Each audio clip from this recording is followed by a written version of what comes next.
Naiz irratian, bigarren kafea.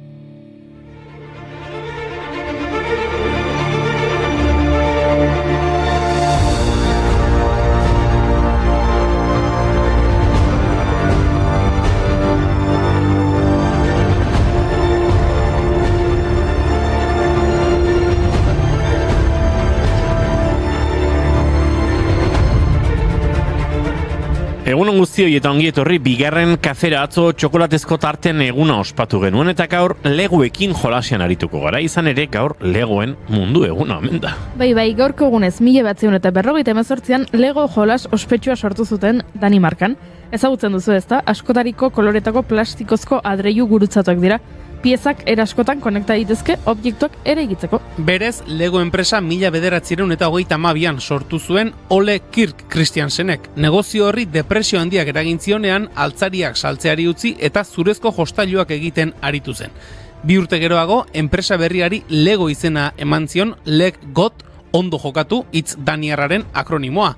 Marka oso ezaguna egin zen bertako biztanleen artean, zurezko jostailuak metalezkoak baino eskuragarriagoak zirelako bigarren mundu gerraren eraginez. Zur ekoizpenean izandako arazo batzuen ondorioz, Ole Kirk 1940ko hamarkadan plastikozko jostailuak ekoiztera pasa zen injekzio bidezko makina moldeatzaileekin. Piet Mondriaren kuadretan inspiratutako kolore bizietan inspiratu zen. Eta horrela jaio ziren gaur egun ezagutzen ditugun piezatxoak. Now I'll surrender up my heart and swap it for yours. I'm out of touch, I'm out of love. I'll pick you up when you... Aizue, Legoak eraikuntzarako blokeak badira, goazen eraikitzera. Gaurko egunez Eiffeltorreko lehen harria jarri zuten. 1887 zen, eta beste 2 urtez lanean aritu ziren monumentu hau eraikitzen. 1889ko martxoaren 31an amaitu ziren ofizialki dorrearen lanak. Lehen harria jarri eta aste batzuetara, 87ko otsailaren 14an, Le Temps egunkarian Eiffel jaunaren dorraren aurkako gutun ospetsua argitaratu zuten. Arte eta literatura munduko izen handiek sinatu zuten testua. Charles Gounod konpositoreak, Guy de Maupassant idazleak, Alexandre Dumas semeak, François Coupe poetak eta Garnier opera diseinatu zuen Charles Garnier arkitekto klasikoak. Urte asko pasa dira eta gutun hori ospetsua egin zen arren, Eiffeltorreak tente jarraitzen du.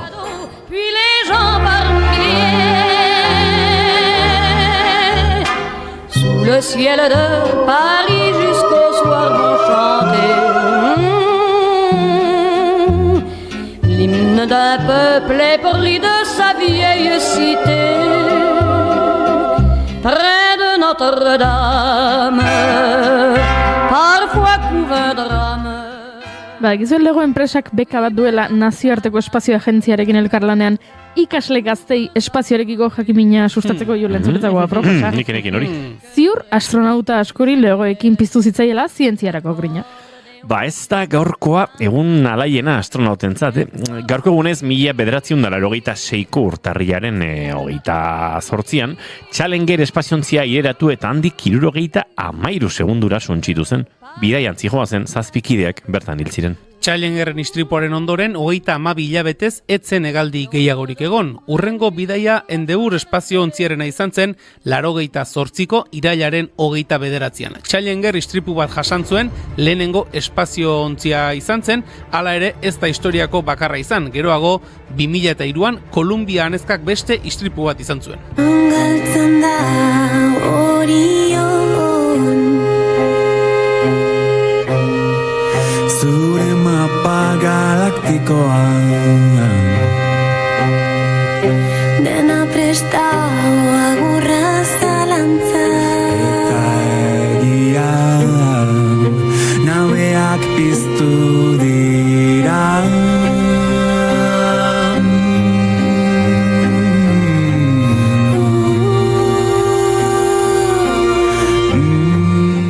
Aitzindari izan zen Eiffel, aitzindari izan zen Challengeren hegaldia, eta aitzindariak izan ziren Islandian. Gaurko egunez, 1935an, Islandiak abortua legeztatu zuen. Hori egin zuen lehen herrialdea izan zen. Islandiako legegileek ondorioztatu zuten, etxeko zailtasunak egoera ekonomiko zaila edo etxean bizi zen pertsonaren baten osasun txarra nahikoa zirela, abortu hori justifikatzeko. Erabaki horrekin haurdunaldiarekin ez jarraitza erabakitzen zuten emakumeen kriminalizazioa Desagertarazteko lehen pausoak eman ziren. Islandiako legeak ezarri zuen emakumeak haurdunaldiaren 28. astera arte egin zezaketela abortua. Ondoren, legedi aldatu egin zen eta gaur egun 22. astera arteko prozedura baimentzen da. Erabakia haurdun dagoen emakumeari soilik utziz. Nazio Batuen erakundearen datuen arabera, segurtasunik gabeko abortuek urtean 57.000 emakume inguru hiltzen dituzte. 91 urte pasa dira, baina herrialde batzutan gauzak ez dira aldatu. A cada paso que doy me acerco a la verdad que se enciende en el fondo de mi pecho. Como un susurro tibio, un arrullo que cobija las heridas que me han quedado adentro.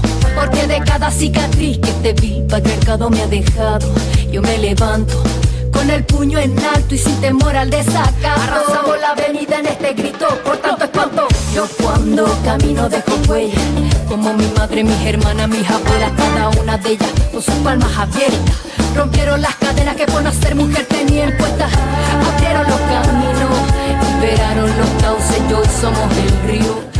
Manifestazio ugari egin dira munduan zehar abortu eskubideren alde, baina nik beste elkarretaratze batzuk aipatu nahi ditut orain. 1918ko gaurko egunez, urtarrilaren 28an, milaka langile greba egin zuten Berlinen, lehen mundu gerraren aurka. Hurrengo egunetan Alemania guztira zabaldu ziren mobilizazioak eta 4 milioi lagunetik gora atera ziren kalera. Gobernuak aldiz protestak zapaldu eta 50.000 gizonezko gehiago bidali zituen frontera. Eta beste manifestazio bat, 1946ko urtarriaren 28an, Bulnes plazako sarraskia gertatu zen Santiagoko Txilen.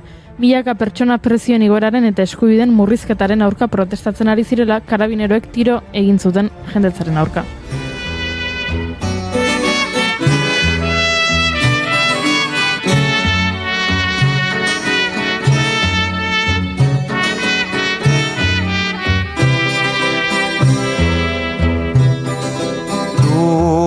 Camino esconde noche y dolor, ansia y valor, tendido allí quedaste de polvo y sangre.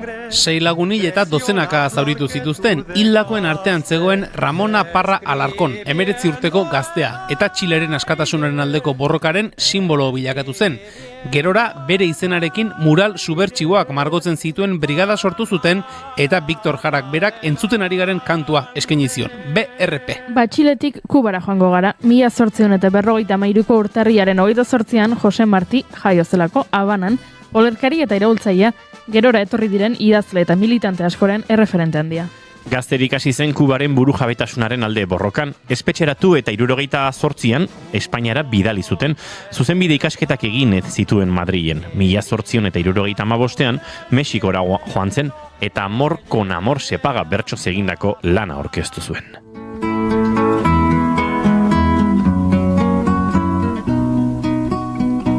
Mi verso es de un verde claro y de un carmín encendido.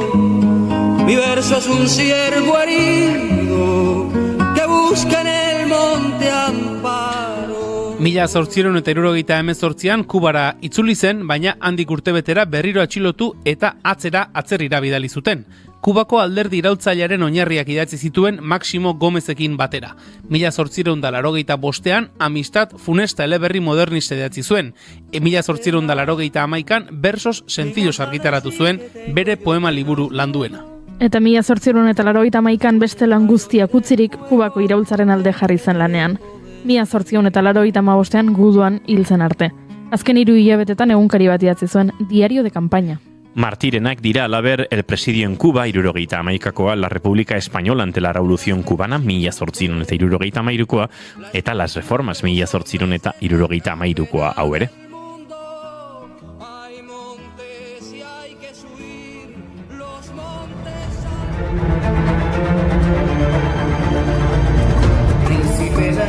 El camarón, camaroncito que se encantó, los zapaticos de rosas que Pilar a la niña enferma le dio. Martí coraje, Martí valor, a ti maestro gran pensador. Eta Kubatik Euskal Herrira, asteazkena da eta musika aipatu ez dugun arren badakizue elkarrizketa akustikoen eguna izan ohi dela gaurkoa. Zeatik ez taldea etorriko da gurera, esan ez genuena, esatera omen datoz. Eta doinuetatik haratago tartea ere izango dugu asteazkenero bezala. Eta gaur bai, Irati Urdaietaletek duela hilabete aurkeztu zuen Euskaldunak etxean arrotz dokumentala aurkeztuko digu. Hasteko moduan gaude, ezta? Esango nuke alaxe dela, bai urtarriak 28 ditu gaur, eta asteazkena da entzuleok ongitorri guztioi bigarren kafera, naiz irratian zarete.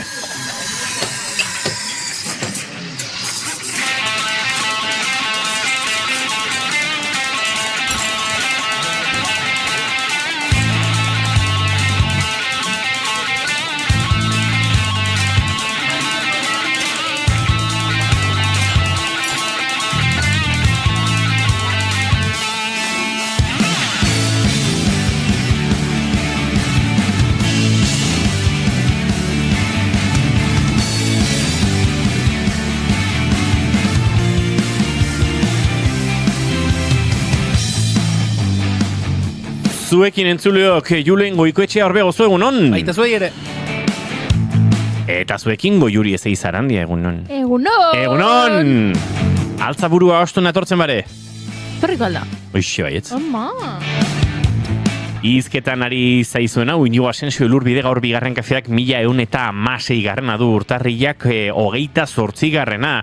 Dagoneko goizeko 10 eta 4 ere atzean utzi ditugu eta gu hementxe hiru gara urrengo 2 orduetan zuekin bat egiteko asmotan ongitorri guztioi, bai bigarren kafean zarete, naiz irratian.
Zer gertatzen zaizue? Afterretik edo? Zarata gehiagi balgo izerako, Bai. Ez dira orduak, orduak. Kustzaitu zet pixkatola lokartuta edo. Bai, Eta zer egin egituzu, akabatu? Akabatu edo pixkat espabilatu arazi edo. Zakit, bapatean zapatak lurrere itxatxi zaizkit, mozkor bat ikusten ari naiz hemen iskinonetan lurrean botata. Neri oso gorrari zite egiten, hau, Bai, bapatean Berlineko after batean nagoela sentitu dut inigo. Sikera Berlinen balitz. Vale, a ver, horrela beto.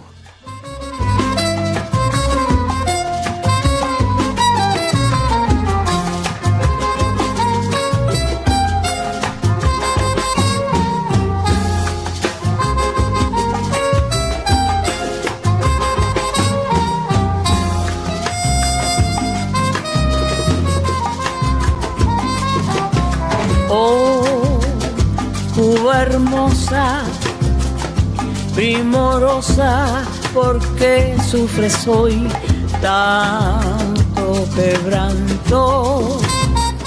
Kuba ipatu dugu eta bertako errevoluzioa eta Omar Portuondo handiarekin abiatuko dugu. Beraz, gaurkoa duela aste pasatxo susmo batzuk bere osasunaren inguruan ez dote zegoen agur esateko moduan edo ibili ziren bere familiak nolabait kontrakoa ere esan zuen, baina 85 urte ditu Omar Portuondok eta zalantzak dira bere osasunaren inguruan duela oso gutxi arte, duela hilabete eskaxak biran ari zen eta joan den urtean esateako Europatik ibili zen, beraz osasuna bai, baina urteak ere pilatu zaizkio Omar Portuondori eta betirako ez da izango, baina bere musika bintzat izango du. a contemplar tu ardiente sol, tus campos plenos de verdor. Pienso en el tiempo azul que se fue.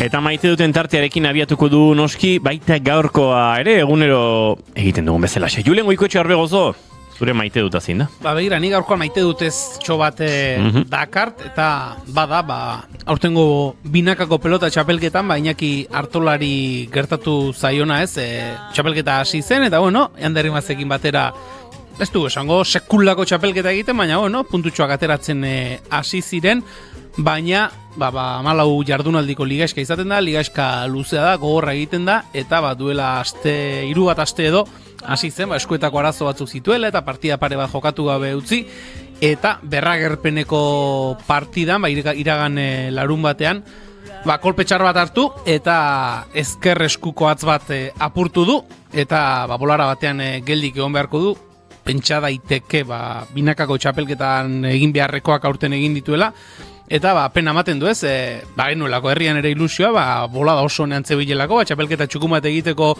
aukera izan zezakeela, baina oraingoan lesioek ez diote utzi, txapelketa txukun bat egiten, eta bueno, pentsatzen jarri eta 2024an ere Lauterdiko txapelketatik lesio bat jokoz kanpo utzi zuen, eta handik aurrera horrengo bi txapelketetan finalak jokatu zituen, beraz, orain ere horri heldu, eta lesioaren ostean indar berrituta itzultzen den, eta berriz ere pozen matematen digun Iñakik. Alabedi, bai.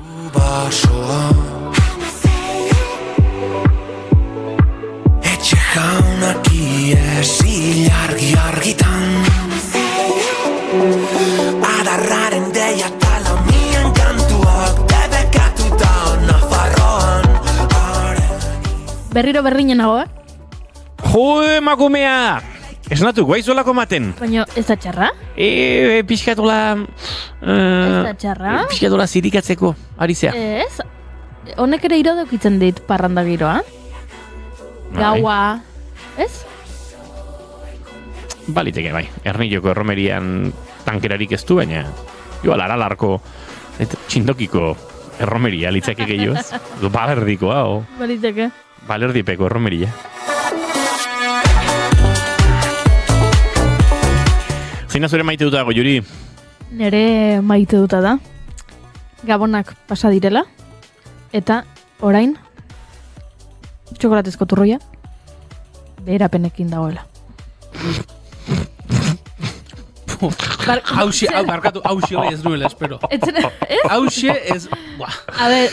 Amatxo maitia. Zergatik egiten duzu, barrezuk ez dakizu... Ez dakit... Nik ere ez dut hau iristen ikusi. Halloween pasatzen denean... Ze merketzen da, kalabaza? Bai, benetan kuia merketzen da? Merkatu egiten da. Badaude horrelako gauzak, eta ziur naiz orain laizteri inauteriak datoz. Inauterien ondoren... Mozorroak merkaoak izango direla. Edo izaten dira baita Gabonen ondoren euskal jantziak ere... Ez Santo Tomas eta horrela pasatzen denean, orduan pixka bat merkatu egiten dira. San Sebastianak eta gero Angulo merkatzen dira? Hori ez dakit, ez ditut inoiz erosi. Gabonak eta gero, bai, ez da? Bai, ez dakit. Bueno, San Sebastianak arte mantenduko dira eta gero. Ez sekula erosi eta sekula jan, beraz, ez dakit. Ez dakit dana noiz datorren meteoritoa. Ez, kontua da, gauza batzuk erostea ondo dagoela, hau da, ez dakit, nik orain agian, orain ez inauteriak datoz baino, behin inauteriak pasata, atorren urterako erosi nahi baldin baduzu, zerbait koloreduna edo mozorroren bat edo horrela, hor da momentua ez, eta gero mozorroak gorde dezakezu eta listo. Ez dakit, txokolatezko turroiak zenbateko iraupena duen, da, orain erostea asko, 2026ko Gaboneak datozenean edukitzeko jada etxean, ez dakit hori aproposena den, baina, bueno, izunik entzule izan behar dira txokolatezko turroia orain merkeago dagoela, duela hilabete baino, eta izu, agian intereseko informazioari naiz helaraztan jendeari. Gure herriko harakina badakizu zer egin zuen, 2025ko Gabonetan, ekarri zituen horrela txorixo iberiko enbasatutako mordo bat, eta antxe zeuzkan zintzilika, eta 2026 hasieran behin ja gabonak amaitu ziren, eta antxe zeuzkan da, ni behin antxe zain neuela, nire aurrekoak esan zion, hori guztia sobratu egin zu saldu ez dakiz zer, esan zion, ez, begira, esan zidaten 2026 hasi urte berriarekin batera, 8 euro garestituko zela kiloa, eta zuentzako ekarri ditut, norbaitek, aurten edo urrengo gabonetarako erosine baditu urte eta gehioko iraungitze data daukate, eta bezeroengan pentsatuz, mordo bat ekarri nituen, kiloko 8 euro aurreztuko zenutelako. Ze jatorra. Eta horrela egiten duzu harremana bezeroekin, eta horrela fidelizatzen dituzu, eta horrela, ez da atxarra izu. Nik esan dudana, begiratu nahuzu horrela... Ni hausi gautzi nahuzu egiten, jotama. Zoro mogoa, baina hori da beheraldietan egiten dena baita ere, bagian orain bikini bat erosi, eta horrelako gauzak.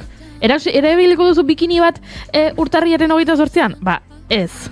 Baina gero iristen denean uda, zuk merkealdietan erosi zenuen bikinia erabilizakezu. Hori ala da.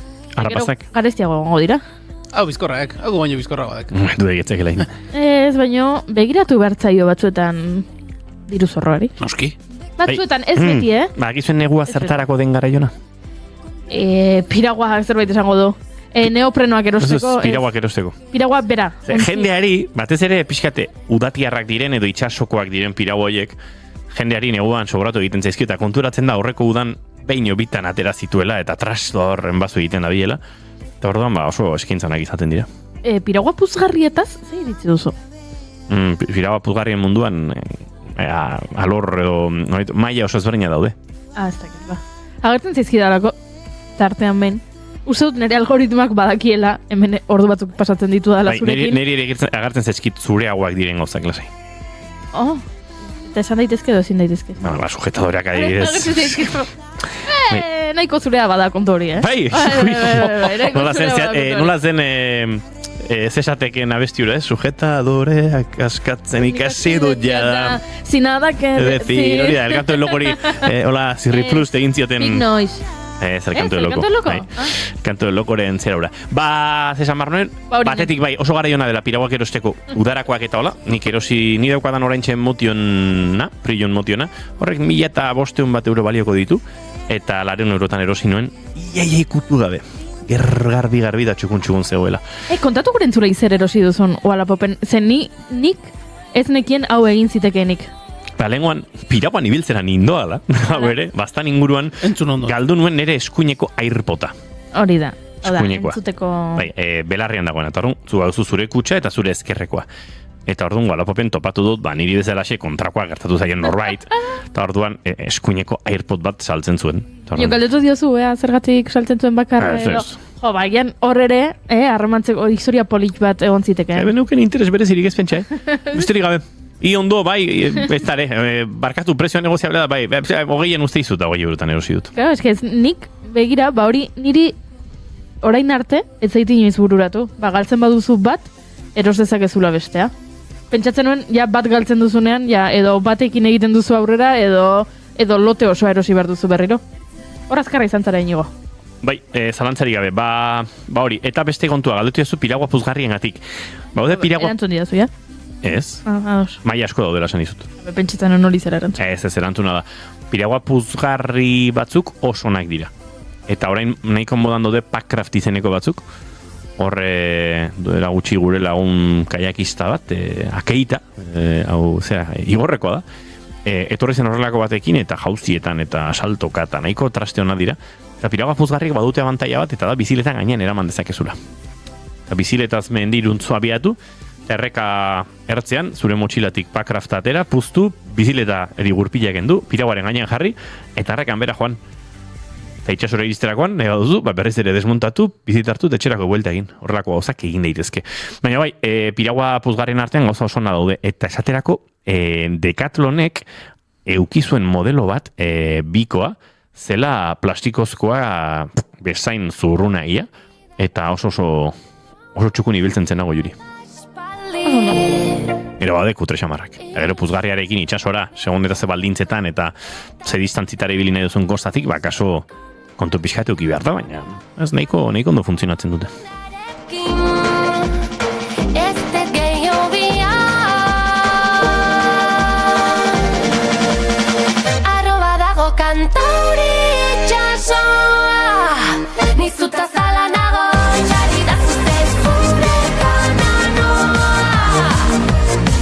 Manik ere maite dut eza daukat, eta maite dut ez hone gainera, bueno, mi pixka badauka, uste dut duela gutxitzin genuela hemen Norbeiarrek nola ekarri zuten Tolosara iraupen eskia, industrializazio prozesuaren albo ondorio baten moduan edo, eta horrek sortu du Euskal Herrian izan ditugula oso eskiatzaionak, batez ere Aritz Zunzunegi garai batean, eta Rojo anaiak beste garai batzuetan, haien artean Gazteena Imanol izan da, Olimpiar Jokotan aritu dena azken 3 Olimpiar Jokoetan, eta Milano Cortina d'Ampezzo aste bete barru hasiko diren Olimpiar Joko horietan, ez egongo Imanol Rojo. Zoritxarrez, uste dut, gertu jarraitu dugunok, eta kirol olimpikoa gertutik bizitzea gogitzen zaigunok, genekiela hau gertatuko zela.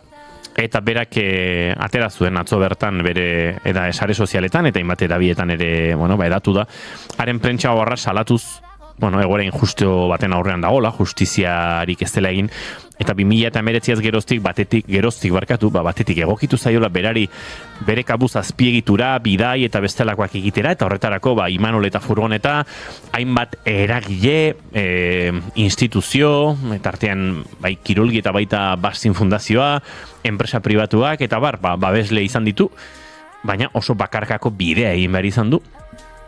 Eta ala eta guztiz ere Imanol Rojo maila gorenean mantendu da, eta emaitza osonak lortu ditu. Kontua da, Olimpiar Joko batzutara sailkatzeko, zure Kirol Federazioak eta komitearekin eskutik nolabait, irizpide batzuk kaleratu behar dituela, eta irizpide horiekin zuk badakizu zein den exigentzia zu Olimpiar Jokotako talde horretan egoteko. Esaterako, 2 plaza dauzkagu munduko txapelketan herrialdeko lehen 2 sailkatuak joango dira jokotara. Zuk badakizu, hori da dagoena. Zura horretik bi Espainiar kasu honetan baldin badaude, ez zarela joango. Eta baldin badaude baietz. Beste aukera izan daiteke. Ez, munduko rankinean nazioarteko lehiaketen puntuazioak hartuta, lehenengo 2 kokatuta daudenak joango dira. Eta gainera, beharko dut egon munduko lehen 40 artean, ze bestela ez dugu mailarik bermatzen eta ez dugu ordezkaririk izango. Galderatxo bat, irizpide horiek federazioak jarri ditzake bera nahi ditu modura. Berak aukeratu dezake, zer rankinen arabera edo ze txapelketaren arabera banatu postu horiek. Hori da, gero egon daiteke reklamazioaren bat, ikusten baldin bada, ez direla justuak bideratuta daudela. Norbaiten oso aldo egiten dutela, baino normalean, aurreko munduko txapelketan domina lortzen baduzu, ziur dauta plaza. Edo talde olimpikoan mintzat egongo zara, eta hor badaude parametro batzuk, eta horiek behintzat den edakizkite eta horren arabera antolatzen dute euren estrategia. Zuk baldin badakizu munduko txapelketak bere biziko pisua izango duela eta rankinak ezetz, akaso zure prestakuntza gehiago bideratzen duzu hitzordu bakarrera, baldin badakizu urte guztian zehar lehiaketek puntuazio baten bitartez kokatuko zaituztela zerrendan, akaso urte guztian zehar nahiko maila ona emateako meni zaizu. Kontua da zerrenda atera dela, Imanol Rojo ez dago, baina irizpideak oraindik ez dakizkigu. Eta hemen badago pixka bat, kirola eta politikaren arteko zori gaiztokoa den betiko nahasketa hori ez. Orain behin zerrenda publikatuta, esan dute FIS, mailako lasterketa batzuk eta hau eta beste erabili dutela irizpide modura. Batez ere abiadurako frogak lehen etxita, eta esaterako 50 kilometrotako froga, ziurrenik Olimpiar Jokotan dagoen frogarik mitikoenetakoa, eta iraupen eskiaren historian betiko frogarik indartsuenean, Espainiak ez du ordezkaritzarik izango, eta ziurrenik hori da ez, Imanol Rojoren maila haundiena emateko lekua. Pena bada, baina batez ere ez da justua, eta Imanol Rojok ziurrenik hainbat eragile eta Espainiako Federazioari menez egiteagatik eta dena ez onartzeagatik bide oso bakartia egin behar izan du. Eta zoritxarrez, ziurrenik bere azken Olimpiar Jokoak izan zitezken hauetan egoteko aukera galdu du. Ez bere maila eta ez bere errendimendua nahikoa izan ez direlako, baizik eta norbaitek nahiago zuelako beste norbait Olimpiar Joko horietan egotea, naizta maila hori, ez erakutsi eta gauzak horrela. Imanol Rojoren min horrekin bat egitea besterik etzaigu geratzen, ziurrenik Euskal Kirolak azken hamarkadetan izan duen kirolari onenetakoa izango da, eta batez ere gure kulturarentzat oso urrun geratzen den iraupen eskia bezalako modalitate batean, mailarik handiena eman duen kirolaria bera izan da. Baina besterik ez dugu geratuko, eta oraintxe haren min eta nolabait aldarrekapen hori zabaltzea besterik ez dugu geratzen, ze iritzi hori, erabaki hori eta irizpide horiek Ba orain ez dira zoritxarrez aldatuko eta horrela beharko dute. Azala, bandera bat bezala, ikaratzen dut laztantzeko gure arteko, aduanak pasa ala, begiak zabaltzean, berriz ere ukabilak itxi. Eta entzuleok, zozketa bat dugu guk zuentzat, eta aste hau emango diogu zozketari, Goiuri? Aste hau emango diogu zozketari. Ilabete barru, gaur ilabete, otsailaren 28an Euskalduna Jauregian izango den kontzertu historiko eta ederrontarako sarrera bi dauzkagu zozkatzeko. Saharari kantari, Euskal artistak Saharar herriari eta Saharar herriak pairatu duen zapalkuntza historikoari eta kolonialismo Espainiarraren kasu honetan ondorioei eta honen aurka kantatzen ariko dira, baina ez bakarrik, baita hainbat kantari saharrarekin tartean Aziza Brahim bezalako abeslari eta izarra handi batekin.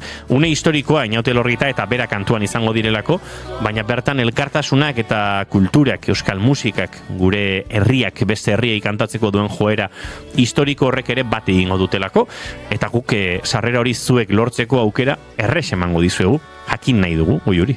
Bai, guk gure Instagram kontuan jarri dugu, kontatu zergatik joan nahi duzun, edo joan nahiko zenuken kontzertura, eta hortxe kutsatxoa utzi dugu, zuek hor idatzi, lasai bestek ez dutela ikusten zuek zer idatzi duzuen, agian lotxan baten dizue, bueno, guk ikus dezakegu, ze irabazle aukeratzeko noski jakin behar dugun aurki idazten duen, baina bestek ez dute ikusten.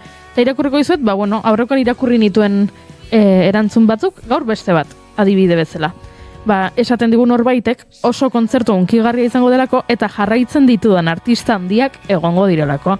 Ze egia da, haizu artista handiak daude kontzertu honetan eta izuezuek ere ikusi nahi balin baduzue, ba, ez dakit Itziar Ituño, edo ikusi nahi duzue Olaia, edo ikusi nahi duzue Esti Marquez, edo ikusi nahi duzue Eñaute Elorrieta, eta ba, hortxe aukera guk eskaintzen dizueguna behintzat. Bestela erosi daitezke sarrerak noski, baina guk zozketa txea daukago eta esan bezala gure Instagram kontuan, bigarren kafea jarrita errazte batuko duzue, hortxe daukazue aukera parte hartzeko. Zuere oroi minez hitzartu, da distantziaren hautsak mintzen alzaitu, haien eberak hartzen gaitu. Entzuleok Eñaute Elorrieta eta Olaia Intziarteren izar polisariar bat honekin egingo dugu urrengo minutu parea eta segituan gurekin izango da Irati Urdai eta Lete Euskaldunak etxean arrotz dokumental orkestuko digu.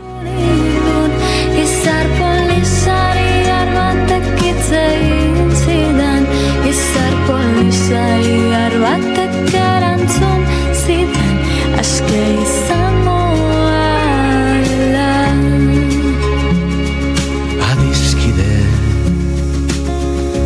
nik ere nahi dizut kantatu, zauriak itxi eta batu.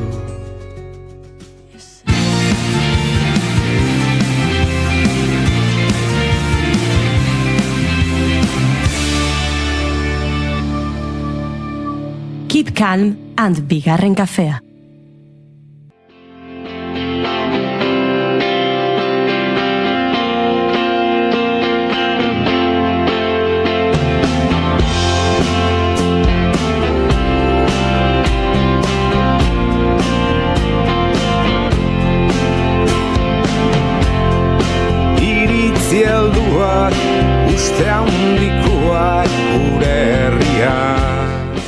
Agian irratia entzuten ari den batek baino gehiagok lehen pertsonan bizi izan du segidan izpide izango dugun gaiak jasotzen duen egoeretakoren bat.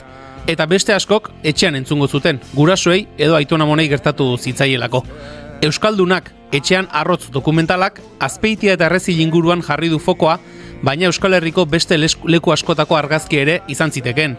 Euskararen zapalkuntza, jazarpena, Lekukotza ugari bildu dira denbora bat bidaia bat eginez, eta bidaia horretan gidari izateko enkargoa jaso zuen Irati Urdaile eta Lete gonbidatu dugu bigarren kafera. Irati, egun honetan ongi etorri. Egunon, eskerrik asko. Zer moduz gara? Ondo, teke bai. Bai, ondo, gure ondo gabiltza. Betiko martxan. Betiko martxan. Nire erantzak esaten du ondo eta betiko martxan esatea ez direla sinonimoak, ez dutela zertan sinonimo izan beharrik, beti esaten dugula betiko martxan ondo bezala, baina ez dutela zertan izan beharrik. Baina tira, hori betiko martxan esango dugu. Irati, laizter hasiko gara dokumentalaren inguruan, baina goiurik izaten ditu bi galdera gonbidatu guztiei egiteko eta hoiekin hasiko gara. Alexe da, bai, da bigarren kafeko galdera ofizialak dira, nik biak botako ditut eta zuk erabaki bietako zein erantzun nahi duzu. Lehenengo pelikula ez, lehenengo galdera. Lehenengo galdera da, etortzen bada zinema zuzendari bat orain zuregana, eta esaten badizu. Zure bizitzari buruzko pelikula bat egingo dut. Baina pelikulan ezingo dut kontatu jaio zinenetik orain artekoa. Kontatu dezaket soilik zure bizitzako etapa bat. Etapa hori izan daiteke luzeagoa, motxagoa, baino etapa zehatz bat izango da. Galdera da, ea ze etapa aukeratuko zenuken, gero pelikula batean horrela islatuta ikusteko. Hori lehenengo galdera, pelikularena. Eta bigarren galdera da, esan bezala aukeran, zuk erabaki bietako zein erantzun, nola irudikatzen duzu, edo nola gustatuko litzaizuke izatea behintzat zure hileta, zure funerala. Eta esan bezala hauek dira bigarren kafeko galdera ofizialak, guri bosta xola bietako zein erantzuten duzun, biak ondo iruditzen zaizkigu, baina zuk erabaki behar duzu, pelikularena edo hiletarena zein nahiago duzun.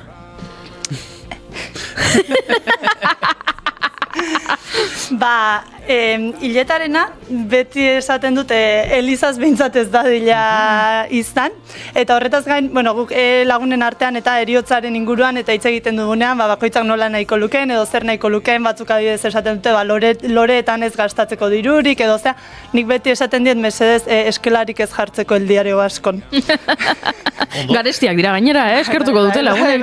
Eskelak garestiak dira. Garestiak dira, begira, anedota modura esango dut, guk gure elkartean urteroko batzarra egin genuen duela egun batzuk, eta bazkideren bat hiltzen baldin bada jartzen zaio. Elkartaren izenean. Elkartaren izenean, eta lehengoan kontuetan agertzen zen urteko gastuak, eta 209 euro. 209 euro eskela koskor bat jartzea. Bai. Elkarteko kuota baino garestiago. Pentsaba, gero gaizki gaudela ekonomikoki, egongo ez gara ba. Baina gustatu zeit erantzuna, Oso ondo. Eskelari jartzea diario asko, no? Hori da, bai. Eta niri gustatu zeit, esan duela, lagun artean hitz egiten dugunen eriotzari buruz, horrek esan nahi du, hitz egiten duzuela, eriotzaz. Bai. Ja, hori ez da lagun talde askotan gertatzen, ez? Ez askotan atera erantzun hori.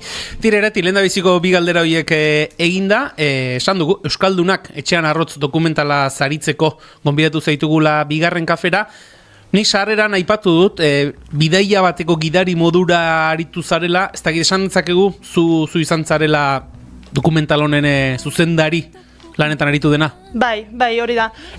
Dokumentalaren ideia Azpeitiko Zaparraia Euskara elkarteak izan zuen, eta niri eman zidan hori egiteko enkargua. Ni arduratu naiz protagonistak bilatzeaz eta berai elkarrizketak egiteaz, eta gero kulturaz kooperatiba arduratu da hori montatzeaz, eta esan beharra daukagu Azpeitiko udalaren finantzaketa izan dugula, 100% finantzatu dokumentala. Irati ez dakit, lehen da biziko esperientzia izan ote den horrelako ikusentzuteko baten ardura edo gidaritza lanetan? Bai, lehenengoa. Eta zer moduz? Ondo. Ni normalean idatzizko kazetaritzan nago ohituta eta desberdina da, baina gustatu zaitegi esan esperientzia bai desberdina. Idatzizko kazetaritza beti ere gehiago lotzen da Irati, ez dakit, bapatekotasunarekin edo egun batetik bestera egin beharreko kontuekin edo egun gutxiren buruan, honek akaso ematen du beste pausa bat, beste ritmo bat, beste hausnarketarako tarte bat? Bai, hau lasaiago hartu dugu, egia esan enkargua 2024ko azaroan jaso nuen, urtebeteko epea eduki dugu hori egiteko, hasiera batean pixka bat lana handiena izan zen elkarrizketatuak aurkitzea eta dokumentalean parte hartzeko prest egoen jendea aurkitzea. Hala ere, proposatu nien gehienek baietz esan zidaten, kontatzeko prest dela beraiek bizitakoa, sentitzen zuten batzuek behar hori ere kontatzeko eta entzunak izateko, esaten zidaten beste istorio batzuk kontatu dira, beste batzuek badute beraien memoria eta guk hau ez dugu inoiz kontatu, edo ez behintzat publikoki, agian etxean bai transmititu zaie zenbait ideia hau edo gertakizun hauek, baina inguruan tokatu ez bazaie, edo familian bereziki gai honen inguruan hitz egin ez bada, batzuek ez zuten horren berri ere izango, eta sentitzen zuten hau gizarteratzeko beharra. Eta orduan grabaketekin gero iazko ekaina aldera edo hasi ginen, 9 protagonista izan dira guztira, eta azkenean abenduan estreinatu genuen. Uste dut badela irratian, Julen, dokumental gintzaz hitz egin dugun aldiro, hemen bigarren kafean, badagoela ari bat, eta dela bagian hasieran beldur gehiena ematen duela dela topatuko aldut norbait, animatuko dena bere testigantza ematera, eta gero, etortzen zareten, eta etortzen diren zuzendari guztiek esaten digute. Ezezko gutxi jaso ditugu, ze jendeak kontatu nahi du hau, eta badauka beharra, eta politia izaten da evoluzio hori ikusta, ez? Lehenengo bada beldurra, nor topatuko dut honen inguruan hitz egingo didana, eta gero, ara, bazegoen jendea eta jendeak hitz egin nahi du. Bai, eta ez dugu urrutira joan beharrik izan, egia esan inguruan galdetuta bere alatea zaizkigu protagonistak eta horrelako istorioak bizi izan dituztenak. Esan duzu, proposamena egin diezuenetako denek bere ala baiezko eman dutela, zuk zeuk, enkargua jaso zenuenean, argi ikusi zenuen bere ala egiteko gogoa zenuela, horrelako zerbait egiteko gogoa bazenuela? Bai, kontua da, justu antzeko erreportaje bat egin nuela, idatzizkoa, kasu honetan berria egunkarirako izan zen, Bizkar Soro filma ikusi eta gero jendeak hitz egiteko aukera edukitzen zuen, eta han kontatzen zituen zen istorioen bila joan ginen, Bizkar Sororen egileekin hitz egin genuen, eta eman zizkiguten hainbat herritako kontaktuak, eta kontaktu hauekin hitz eginda egin genuen erreportaje luze bat, kontatuz benetan ze bizipen eduki zituen jendeak Euskal Herri mailan, eta orduan Azpeitiko Euskara Elkartekoa hau gustatu zitzaien, eta esan zidaten ea egin oten ezakeen Azpeitian zentratuta, bai Azpeitian jaio zirenekin, edo gaur egun Azpeitian bizirenekin, edo nola edo ala Azpeitiarekin harremanen bat zuten pertsonekin. Eta zu lehen esan duzu bezala Azpeitiarekin egin dugu, baina bueno, pentsa Azpeitian herri ezaguna, euskalduna izan da, horrelako zapalkuntza bizi izan badituzte, zer biziko zituzten herri erdaldunetakoek, ez? Zu zeu okerrezpago deirati errezildarra izan da, gertutasunetik ere, bazenuen, zuk historia hauen berri, zuk entzuna zenuen, etxean, herrian, inguruan bazenituen, testigantza horrelako testigantzen berri bazenuen? Bai. Saiatu gara gainera, denboran, zita 50. hamarkadatik gaur egunera arteko testigantzak jasotzen, eta bai, garai batekoak eskolan nola ezin zuten euskaraz hitz egin, nola egurra ematen zieten horregatik, etxean entzunda nituen, eta gaur egungoak denok bizi ditugu, ez? Edozein lekutara joan eta euskaraz egin eta aurpegi txarra jartzea, edo leku askotan, administrazio publikoan, osakidetzan, euskaraz egin alez izatea, eta horiek neuk ere bizitakoak dira azkenean, da nik beste dela, beste milaka euskaldunek. Dokumentala nolabait esateko, spoiler gehi egiten badugu zuk ere moztuela sai, jendeak ere ikus dezan, nolabait esateko bloke ezberdinetan edo banatuta daukazu lehendabizikoa, izan zirelako gara, eta hor jasotzen dira, nolabait ere denboran atzera joandako testigantza horiek, ez da. Ez da gizulen aipatu duzu, jendeak sentitzen duela kontatzeko behar moduko zerbait. Horrez esan edo, orain arte tabu modura egon dela nolabait ere lotxa hori kontatzeko? Bueno, euskaldunak beti sentitu izan gara gutxietxiak, ez? Ez dakit lotxa den hitza edo etzaigula ez da baimendu ere hori kontatzea, edo guk ere bizi izan dugula beti konplexu puntu batetik, gaur egun ere nunbaiten ukatzen digutenean euskaraz hitz egin ahal izatea, gu gara beti kokiltzen garenak, eta esaten eguna barkatu, gazteleraz egingo, ez? Beti gu gara gutxiesten gaituztenak, eta askotan horren ondorioz geu ere gutxietxita sentitzen garenak, bai. Eta hor, testigantza hoietan, bazuk esan duzuna ez, hasieran, egurra ematen zitzaiela, euskaraz egiteagatik, erabate zapaldua, jazarria, eta gero hor, momentu batzuetan, garai gako batzuk edo une klabe batzuk aipatzen dira, eta hor badago ikastolen sorrera hori hor nolabait ere paradigma aldaketa bat edo ematen da. Bai, aldi berean, nahi genuen jaso, Euskalduno jasan izan dugun zapalkuntza hori eta gaur egun jasaten duguna, ez? Erakutsi nola euskarak gaur egun bizi duen egoera ez den alabeharrez gertatu den zerbait, ez? Galbidean jarri bada ez dela alabeharrez gertatu, baizik eta hartu diren erabaki politikoen eta hartu ez diren beste zenbait erabaki politikoren ondorio dela, baina aldi berean nahi genuen erakutsi baita ere, Euskaldunok erresistentziarako eduki dugun gaitasun hori, ez? Nola eukatu diguten euskaraz ikastea, ikastolak sortuko ditugu. Eukatu digute euskalduntzea, AEK sortuko dugu. Horra adibidez beste testigantza batek ere kontatzen zuen, bera eskolan arrotz sentitu zela, eta hortik dator dokumentalaren izenburua ere ez. Esaten du, ni eskolan arrotz sentitu nintzen, baina AEK-an hasi nintzen alfabetatzen eta hor etxeko sentitzen nintzen. Eta gero hor dago baita ere egunkariaren kasua, nola Guardia Zibilak Euskaldunon egunkaria itxi zuen euskaraz aritze utxagatik, baina bertako langileek berria sortu zuten. Eta hor, nahi nuen jaso baita ere ez, ez kontatzea bakarrik, behitu ze gaizki gauden, gutxietxi gaituzte ez dakize, baina aldi berean, baita ere kontatzea ze gaitasun eduki duen herri honek horri aurre egiteko. Eta horra ipatu duzun gakoetako bat beste hori da ez, gau eskolak AEK aipatzen da alfabetizatzea, eta uste dut ez dakit hitz horiekin esaten den dokumentalea, baina alfabetatzea bera tresna baliabide modura erabiltzen dela. Bai, berak ala sentitzen zuen, berak esaten zuen, bera etxetik euskalduna zela, eskolan erdaldundu arazi zutela, berak esaten du, Azpeitiara joan zenean, etzekila hitzik ere gazteleraz, eta derrigorrean ikasi behar izan zuela, eta horrek justu berari, erdaldun edo sentimendu hori, sortzea bainoago, berari justu kontrako efektua sortu ziola ez, are eta euskaldunagoa sentitzen zela, eta orduan berak beharra sentitzen zuela euskaraz janzteko eta euskaraz alfabetatzeko ez, eskolak ukatu zion hori, AEK-ak eman zion geroago. Eta hor, testigantzak ematen dituztenen artean aipatu duzu, 9 izan direla azkenerako testigantzak eman dituztenak, protagonistoiek bilatzeko prozesu hori nola izan zelen aipatu duzu, nahikoa erraz jasotzen dituztela baiezkoak, zuk hasieratik argi zenuen nor izan ziteken edo nola izan zen bilaketa hori? Inguruan galdetuta, egi esan, inguruan batzuk kuadrilako batzuen senitartekoa dira, beste batzuk herritik ezagunak, gero Azpeitiko zaparrai Euskara Elkartekoek ere lotu zizkidaten batzuk, adibidez ikastolen sorreran egondako irakasle eta ikasle hori, pixka bat inguruan galdetuta izan da, ez da aparteko ikerketa sakonik egin behar izan horrelako testigantzak lortzeko.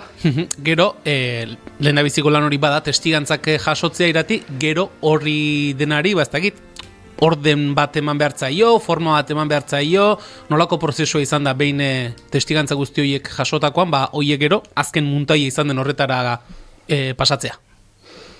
Bai, ez genukan oso argi nola egituratu, eta orduan pentsatu nuen azkenean, denboraren lerro bat edo egitea, astea 50. hamarkadatik, eta gaur egunera arte antolatzea, eta gero montaketa lan horiek kulturazek egin ditu, nik esaten nien, gutxi gora bera, gero artxiboko irudiak eta aurkitzen aritu gara baita ere, eta horiek txertatu, eta esan montatzeaz gehin bat kulturaz ardoratu da. Dokumentalean esaten da, hau guztia, Euskalaren jazarpen guztia, 500 urteko zapalkuntza baten ondorio dela.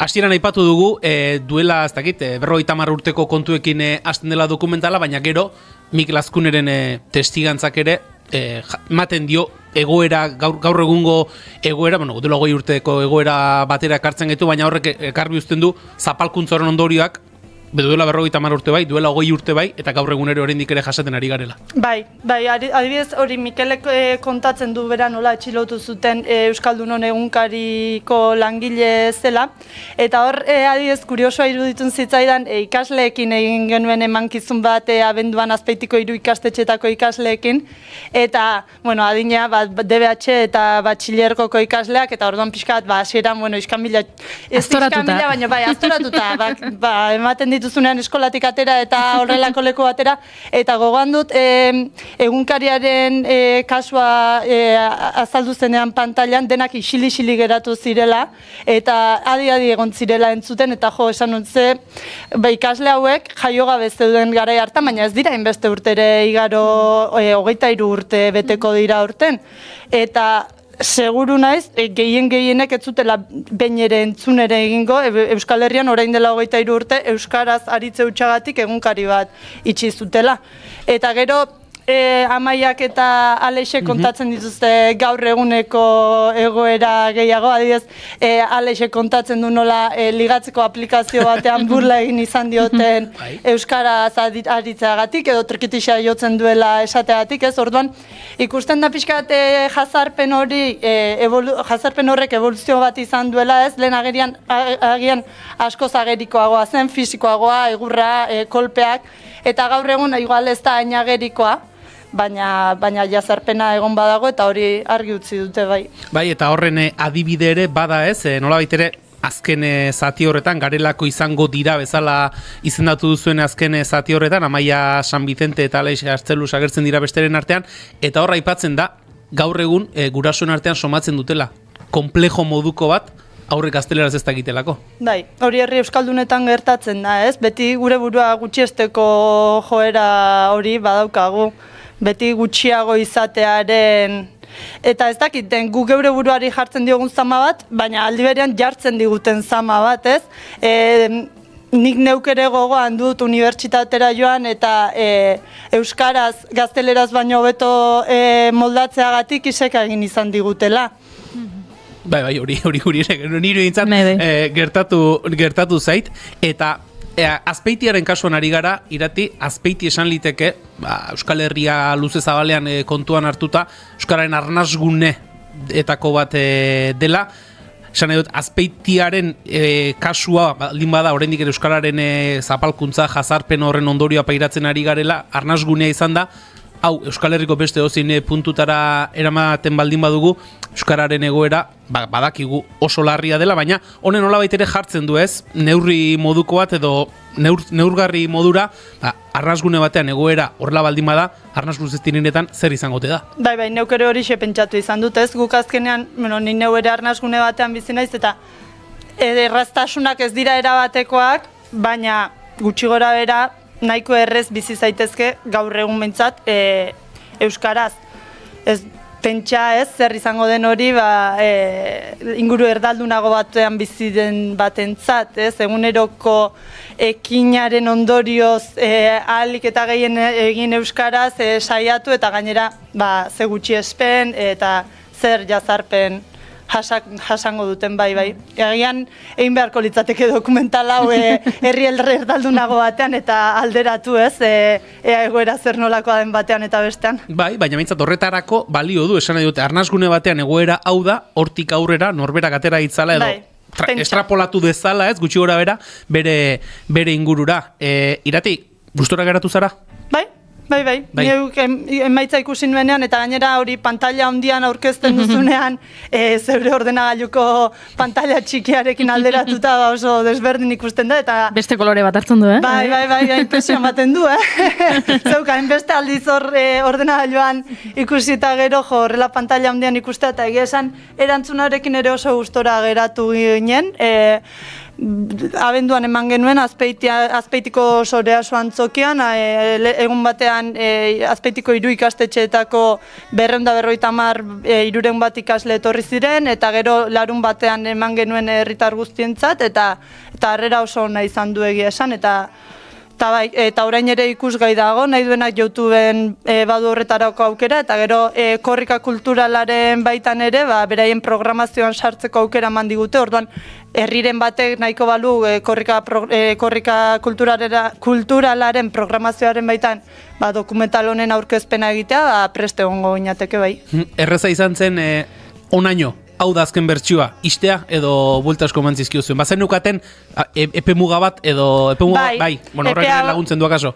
Bai, abenduaren 3 ingururako nahi genuen bukatzea, azkenean, bueno, agenda kontua zirela eta Soreasoko agenda kontuak pixka bat 17an edo ez dakit, ez dute genuen egin azkenean aurkezpena ez dut gogoan egun zehatza, baina bai, bukatu beharra zegoen, eta ez nion buelta gehiagirik eman, ja ikusi nuenean, holaixe, eta kito, bai. Konplizia asko izan dituzu inguruan, jende asko irakutsi diezu, jende aurren erakutsi aurretik? Ez.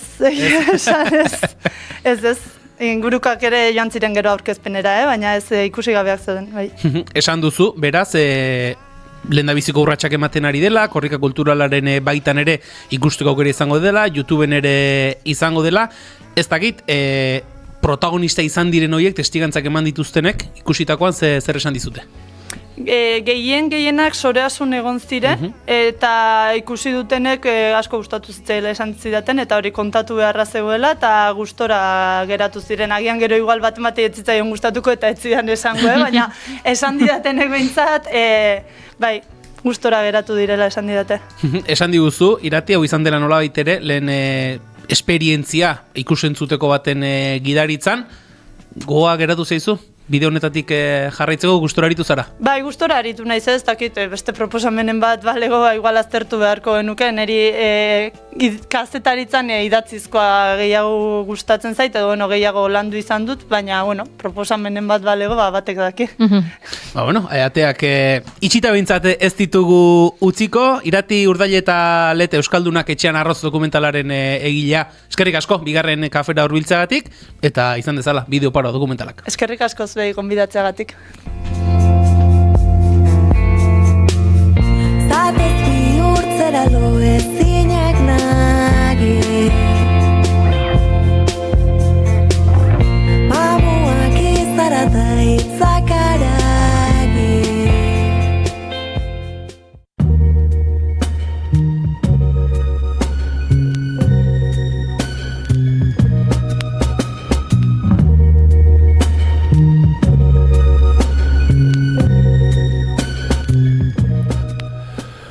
Ongi etorri entzule Doinuetatik Haratago saioaren atal berri honetara. Badakizue astero hemen biltzen garela doinu berri batzuk ezagutu eta gure belarriak goxatzeko.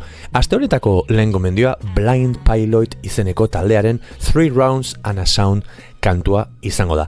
Folk indie taldea dugu, Blind Pilot, estatu batuetakoa, eta esango nuke beraien melodia oso gertukoak eta oso beroak direlako, eta beti bezala barnerakoiak diren hitzak dituztelako direla ezagunak. Azken aldia dudan joerari jarraiki, gitarra akustikoak nagusi dira, perkusioa suabe xamarra, eta esango nuke koro oso oinarrizko, baina bereziak. Beste behin elementu hauekin gertutasuna lortzen du Blind Pilot taldeak. Izen bereko, hau da, 3 Rounds and a Sound izeneko albumean, aurkitu dezakezue kantu hau, 2008koa da, okerrez banago, eta ona ekarri nahi izan dizuet, izan ere taldearen kantu ezagunena delako, ezagunenetarikoa, akaso, edo ezagunena bestela. Eta letrak norbait edo zerbait galtzearen inguruan hitz egiten digu, aldaketaren behar horretaz, eta denboraren igarotzea onartu behar dela ere, esaten du, lerro artean. Musikalki berezia da niretzat, esan nuke oso lasaia dela, baina oso intentsua emozionalki, eta beste behin kantuak alako esperantzaz betetako melankolia edo tristura dakarrela esango nuke. Beraz, ea gustatzen zaizuen, asteko lehen gomendio hau, esan bezala Blind Piloten 3 Rounds and a Sound.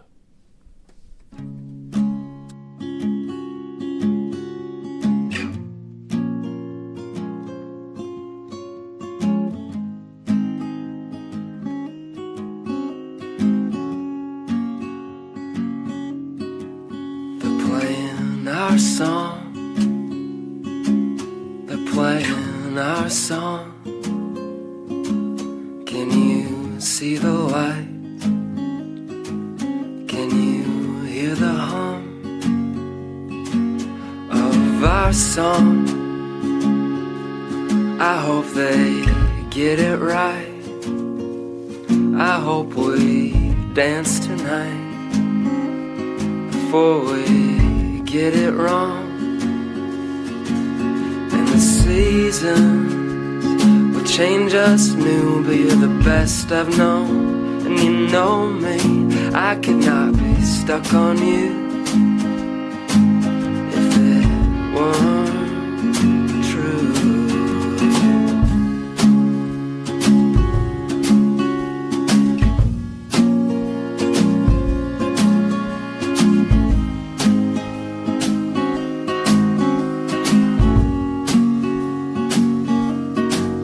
I was swimming, my eyes were dark till you woke me and told me that opening is just the start. It was. Now I see you, till kingdom come, you're the one I want to see me for all the stupid shit I've done.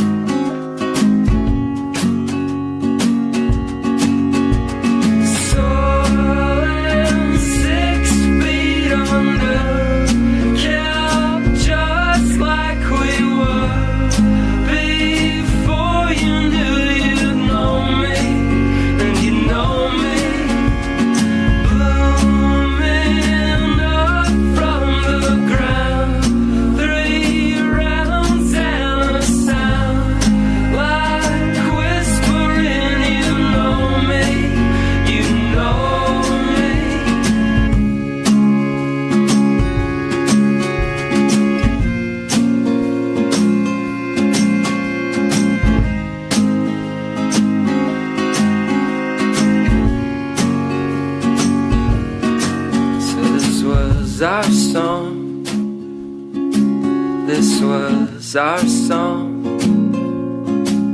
I still see the light, I can see them, and the crisscross of what is true won't get to us. 'Cause you know me, I could not give up on you.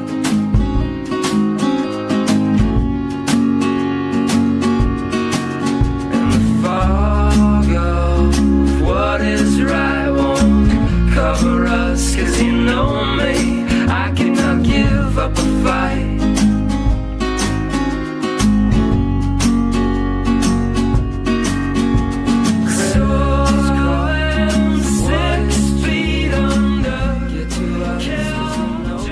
Hortxe entzun dugu Blind Pilot taldearen 3 Rounds and a Sound kantua. Aste honetako bigarren gomendio gisa, musika instrumental pixkat ekarri nahi izan dizuet, Croak Bean taldearen August 10 hain zuzen ere. Nik talde hau kantu honekin ezagutu nuen, eta gerora asko entzun dut, zuzenean ikusi ere bai, eta oso talde berezia irutzen zait, funka, soula, rock psikodelikoa, eta batez ere munduko txoko ezberdinetako tradizioa duen musikan hasten dituztela esango nuke, eta gainera baxu oso erakargarria dutela esango nuke. Niri behintzat lehen kolpe horretan baxuak erakarri ninduen, oso inguratzen zaituen soinua sortzen dute baxu linea horiek, eta gainera gitarrak nahiko garbiak dira, efektuz beteak esango nuke, eta instrumentu hauek alako indar narratibo bat dutela esango nuke, izan ere esan bezala ez dago hitzik. Orduan baxu eta gitarrek presentzia asko dute. Con todo el mundo izeneko albumean aurkitu dezakezue kantu hau, eta benetan Croak Bean izeneko talde hau izugarri gomendatzen dizuet, musika instrumentala, esango nuke ez dakit edozein momentutarako, baina ia edozein momentutarako aproposa eta ezoikoa. Beraz, ea gustatzen zaizuen Croak Bean taldearen August 10 kantua.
Ona lehenagotan ere ekarri izan dizuet, Jose González gaurkoan Cycling Trivialities kantua ekarri nahi izan dizuet, izugarri maite dudalako eta bere Local Ballet 2021 garren urteko albumean aurkitu daiteken harribitxietako bat delako. Jose González, jakingo duzuela da, behin baina gehiagotan ekarri dutena, kantautore sueziar argentinarra da, bere estilo minimalista eta gitarra klasikoan oinarrituta duen estilo gatik ezaguna, eta oso barnela begirako ahotsa duelako, ahots berezia, eta diskoetan esango nuke gainera harmoniak lantzeko modu berezia ere bai, Benir izeneko diskoarekin egin zen ezaguna, bertan daude bere kanturik ezagunenak, baina diskografia oso aberatsa eta ederra etorri da ostean. Beraz, bere zale guztiok, irrikitan gaude datorren diskoak zer eskeniko.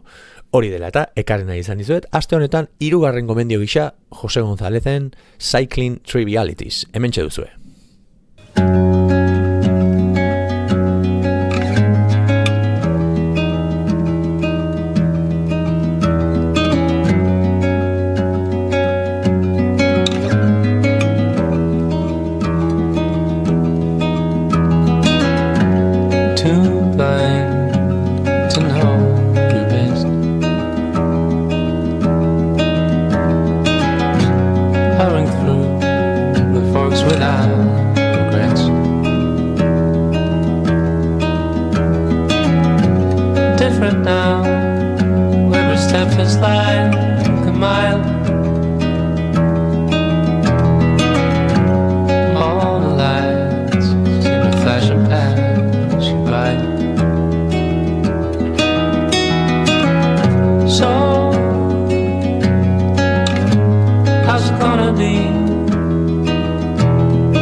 Cycling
Hortxe entzun dugu Jose Gonzalezen Cycling Trivialities kantua. Aste honi amaiera emateko nire ikasleek egindako gomendio bat ekarri nahi izan dizuet. Ez nekien, baina dirudienez TikToken estanda egin duen kantua da hau, eta gazteak gaur egun ala kontsumitzen dute musika, baina sorpresa ederra izan zen. Beraien gomendioak ez zaizkite beti asko gustatzen, baina hau benetan erakargarria egin zitzaidan, eta horregatik ekarri nahi izan dizuetona. Dijo izeneko proiektuaren End of the Beginning kantuaz ari naiz, eta Joe Kiri aktore eta musikari estatubatuarraren proiektua da Dijo hau. Eta telebistan lan egin du eta dirudienez tipo ezaguna da.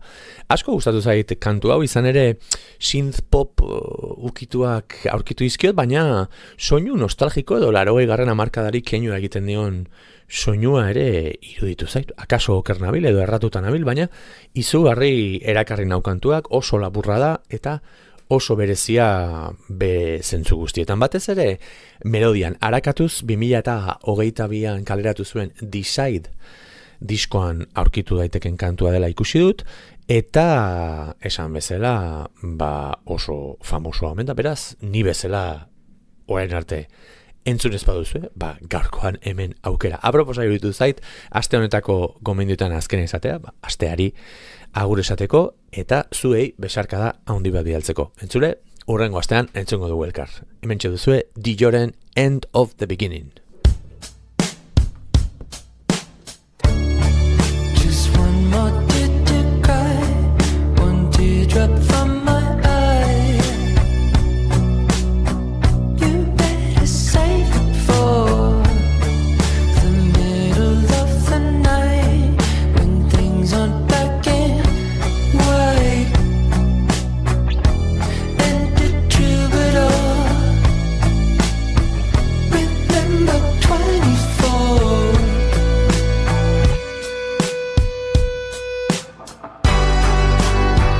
And when I'm back in Chicago, I see it, another version of me. I was in it. I wave goodbye to the end of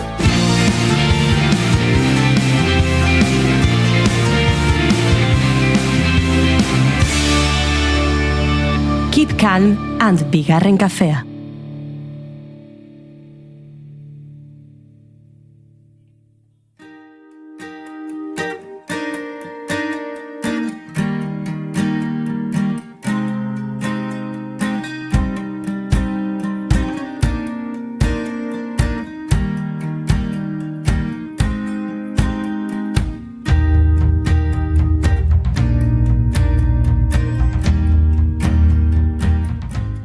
Esaten duguna, esaten ez duguna, ezin duguna esan ez genuena, esateko berandu egidena. Denok ditugu horrelakoak. Zergatik, batzuetan etxaia duzulako parean ispilu aurren. Besteetan, ezkutatu nahi duzulako aldatu nahi duzun hori. Edo mina dagoelako. Mina eta euria eta odeiak eta olatuak eta itsasoa eta etxea. Itsasoa da etxea. Baino lehen momentu batez besarka. Esan ez genuena diskoa aurkeztera datoz, zeatik ez taldeko kideak, Donostiatik, edo beste era batera esan da, itsasotik. Zerbait esan beharko digute gaurkoan. Ongi etorri irukote. Opa, gaixo. Zer modu zaudete? Egin dezun intro hori eta gero asko zobeto. Pasada. Ondo? Egun hon iruroi, nik lehenengo galderate egin barri zuet. Eta da, ea, gure amodio gorrotu historia entzulei kontatu beharko diogun. Kontatuko diogu? Bai, bueno, lotxatu inbarko gera. Ez dago gorrotorik. Hombre, barkatu, nik astelenean Indabeko lagunen kontzertuan topo egin genuen arte, gorroto ez, baino, pixkat, gero ja... Interesanoa deitu. Gero ja aizkitu inginean, oain ja best friends izan gaitezke, baino ordura arte bazegoen. Bai. Bueno, bardon, kontatu zergatik. Baina, detaile guztiak ez ditugu kontatuko. Pixkat kalabazak eman dizkigun denako azken ordu batean. Vale, listo. Horrela esan da. Urtarriaren bosteko errege urtarriak bosten? Errege gaua zen, horrelako zerbait. Zineman zeuden. Ni zineman 4 minutuko audio bat. Bai. Zineman nago 4 minutuko audio bat. Bueno. Bai, hola izan zen.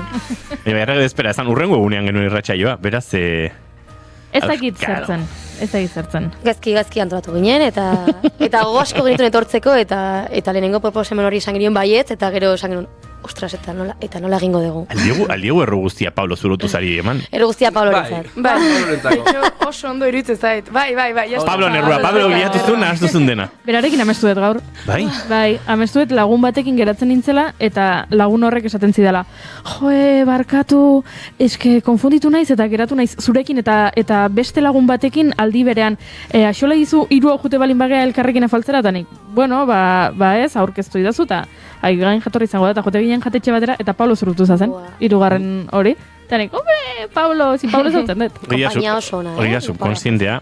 Lehenguan Pablorekin hitzein, non esan zidan, noiz egoten gehan, da nik egia. Nahi dugu afari bat egin, nahi dugu pixkakero liatu, horrek sortzen du asteburuan izan behar izatea, baina asteburuan kontzertu gehiagi dauzkagu. Zorionez, denak, eta, klaro, eta aste honetan ere ezingo du izan. Bueno, ikusten duzu, ez da, hemen 2. kafean esaten ez duguna kontzeptua ez da existitzen. Hemen dena esaten dugu. Zeatik ez dugu esango. Zeatik ez dugu esango. Bueno, dena argitutan zuleekin, zeatik ez talde Donostiarra, gaur gurera, hasiera batean ere pixkan minimalago, baina ia da, hau ja errorra izan dara pixka bat, ze astelenean kontzertuaren ostean, esan, helikoia jotzezu, igual, jake bajurik ez datorren, helikoia karri, eta igual nik neuk ere pixkat liatu eta asuntoa, baina, bueno, formato ondi xamarrean azkenean, iritsi zarete ona, iritsi zarete, baina nondik hasi zarete. Ez da egiten zule askorentzat ere, bueno, izango da pixkat zeatik ez deskubritzeko momentua. Lehenengo lan orkesten ari zarete, nondik nora sortzen da zeatik ez, eta pixka bat konta iguzu ezein den bidea edo. Bueno, sortzen da azkenean... Parranda baten, lehen esan dezu, Pablorekin ere parrande martzen nula, ez dakize, baduela... Ze 2 urte, hola? Ja, 2 urte, igual. 2 urteetan, etorri zitzaidan Miriam parranda baten, eta esan zidan, bateria jotzen dezula, eta nik, bueno, jotzen nun, 10 urterekin, eta dakeia manera. Eta esan zidan, nindazkat gauzak idatzita, eta gitarra jotzen dut, baina lotxa handia ematen dit bestein aurrean abestea, ez dakize. Eta esan zidan, venga, gelitzen gara egun baten, eta goaz, eta iten dugu zerbait. Eta nik, bale? Hortikan, zeatik ez, eta venga. Hortikan, eta igo ginen, igeldoko, bueno, mai edo camping toki bat dago. Bai, merendero moduko bat, hor, bai. Eta igo ginen gitarra batekin eta baketa batzuekin. Inorkentzunez. Hori da. Eta seginen gauzak egiten, eta esan genuen, hemen trompeta bat ondo helduko zen. Eta urbe da, bueno, Iker ikastolako laguna ere bai. Ordu, esaten dugu Ikerri, aber animatzen da, no seke. Eta horrela, pixkanaka, junga sortzen. Eta gero ja, karreran kointzin ditu nun Junerekin. Eta berriz ere, bueno, pixkatatzetik ibile nintzen, aber etortzen etortzen, porque hemen esaten dara la pesa de turno ni naiz. Ez, a ver, haurea azaldu behar da, nik nukan asignatura bat pendiente. Ze ikasten ari zinaten? Fisioterapia. Bai, eta, bueno, nik hau askotak ondatu dut, ja, baina nire amari ez dio graziarik egiten, baina, bueno, bai, egia da, suspenditu nula asignatura berdina 2 urtez. Asignatura zan? Anatomia 3, tio. Neuro, bai. Horren da gehien gusten zaitena, baina momentu hortan ez nuen ulertzen, ez dakit esan nun, Eta, bueno, gauza hon bat ekarri zidan esan suspenditzak, 2 aldiz. Eta hori mirik esan zidan behin klasean, aizu, eta ez ezagutuko inor gitarra edo gitarra joko duenik edo abestuko duenik, eta ni, bueno, ni pixka bat, baina nere gelan. Eta hori, eta esan zidan, etorri egon baten sehatzera, eta esan nion, bueno, asignatura aprobatzen detenean, jongo naiz. Eta nik ezagutzen nuen Telmo aurretik, surfirakasleak era, eta horregatik ezagutzen gera, eta bihurtu gera praktikamente anai arrebak. Eta esan nion miriri, badaukat lagun bat jotzen duela super ondo pianoa. Eta jonginen area, eta gaur egun arte. Hori da. Ze ona, bueno, eta aipatu behar dugu, gaur gurera etorri ezten kidea. Izaro. Izaro zen momentutan sartzen da taldean. Izaro lehenago. Lehenago, zue biokin batera. Piskat Igeldo vibes. Pixka geroago. Lehenago sartu zen Iker, eta gero... Behar dugu hori, behar dugu, Gorputza, berez, gorputza. Bai, hori Eta da. Izaro berez pianista da. Gauza da, Bilbon dagoela eta pues asko ezin izan dela egon. Orduan, Telmo sartu zanean, Telmo kartu pixka teklista papera eta bera ez bigarren paper bat, baina bajistara pasazan. Ala eta guzti komposatzeko eta laguntzen du pilo bat, eta hortxe biltzen da gurekin, atope, así que mucho potoloak izan ere menekan. Gauza esango dizuete, igual bajistaren bat ofenditzen ari da, pixka azken planoan utzi dugulako, lasai bajistak horrelakoak izan dira beti, horrelakoak gara esan dezaket. Nik askotan esan dut Izarori, baina Izaro reinventatu da totalmente, ze egia da, justo hemen gauden hiruak, esango dut, ez daukagu, ni idea, zenota den zer, eta Urbe, Telmo eta Izaro dira mega makina batzuk horretan, orduan, hasten da hitz egiten beste hizkuntza batean, eta noizean behin biratzen gara, Miri eta hiruak, tipo, ulertzen izia zero eta ez, bale. Gauzat esango dizuet, musika ez dakien jendearen joera bat badago, eta honen inguruan memeak daude Instagramen bastante guapoak, hanka sartuta, nota bat sartu ezu, ezan bemola mairua, bai, eta sonatu du oso gaizki, kabarroia. Kontuz, musikaz dakiela esaten du jendearekin, ze gero, nahiko troleroak izaten dian. Badakite. Bai, ezta. Bueno, juntatu zarete, seikoti horretan, prozesu luze baten ostean, eta gertu da, zeatik ez, lehen lana, pop rock doinuetan kokatu dezakegun taldea, beste, igual, estilo batzukin ere jolasean tarteka, baina, nolako izaten ari da, ez dakit, disko hau kaleratu, eta nolabait, hain gertu dagoen, igeldoko baketa gitarrak edadizo hortatik, disko bat defendatu, entrevistak eman, eta holtzetara igotzerako bideo. Hasieraten pentsa ezina zen hori bihurtu dugu egi, eta netzako da, eta guztientzako, pasada bat.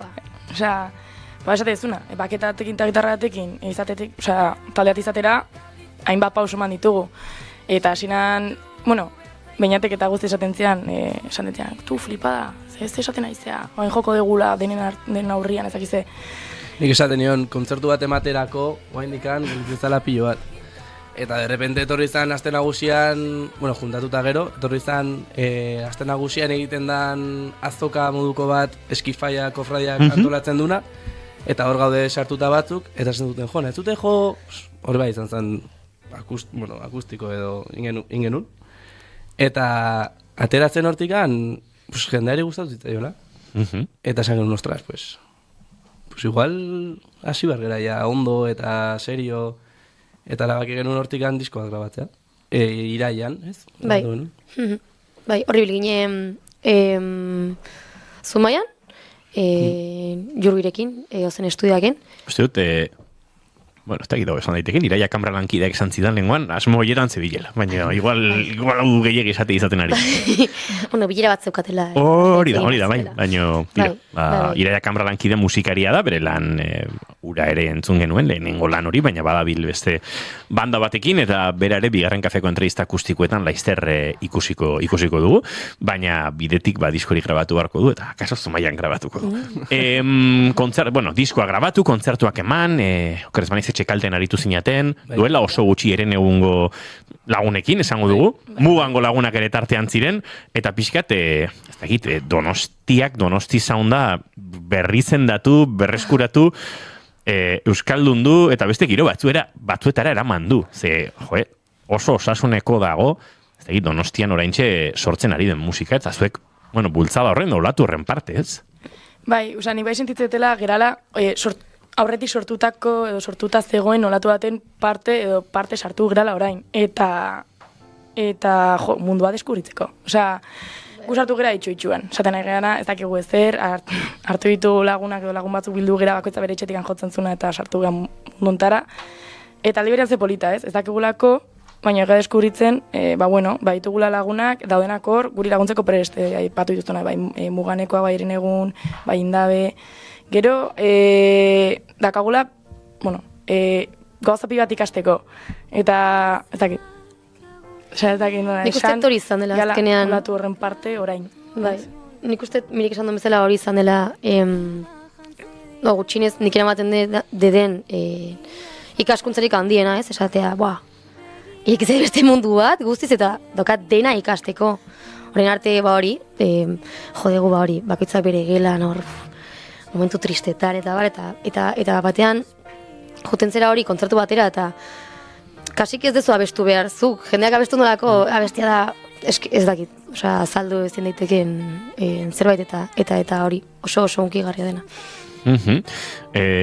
Ipatzen nuen pixkat berri zendatu ez, duela 20 bat urte Donostiako musika eszena sariko bagina, eta Donosti Sound delakoaz, beste referentzia batzuk, beste izen batzuk agertzen zirelako, eta gaur egun, ez dakit, olatu honi Nogen bezalako talde batek atea zabaldu ote dion, hor loturak segituan egiten ditugu Nogen mugan Herenegun, Herenegun eta zuek, aritu gara hitz egiten Asteleneko Indaberen kontzertuaz, agian kolore rockeroagoetan, power trio formato, baina, osasun handia dago, eta publiko, transversal puntu bat ere, bai, esango nuke, astelenean dabala bantzegoen jendearen artean asko egongo zirela aipatu ditudan talde hauen eta zuen kontzertuetan ere ez, eta hori bada ez dakit sendotasun bat edo militantzia baten erakusle edo ez?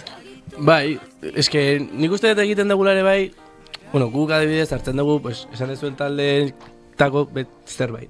Jotzen dugu eta hau, tal, eta ikusten dugu, eta saiatzen gara, imitatzen edo gure modura egiten, dira altzkeran esan dituzun guztiak erreferenteak.